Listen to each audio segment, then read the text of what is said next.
सकाळी सकाळी यारवाडा जेलमधले सगळे कैदी जमा करून आज आम्ही डायरेक्ट पाकिस्तानला बॉम्ब निवडून देणार आहे.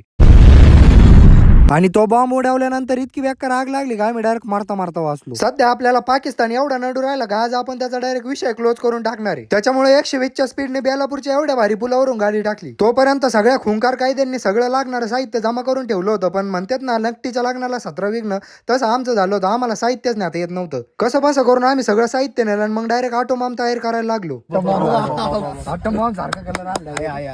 आणि योपा हुशार एवढा विषारी कलर आहे ना, हाताने देऊ राहिला. त्याच्यामुळे यांच्या भरोश्यावर काय काम होणार नव्हते म्हणून शाने हाताने घेतला आणि टपाटापा मी स्वतः अणुबॉम्ब तयार करायला लागलो. रिस्क नको घ्यायला, लय मोठा टॉपचा विषय करणार आहे. मग 0 मिनिटात 120च्या स्पीडने सगळा बॉम्ब बिम तयार करून झाला. एवढा मोठा बॉम्ब दाखवतो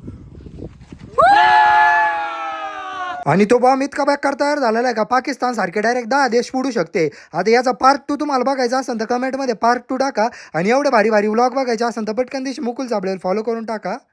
संपला विषय. एकदम ओके.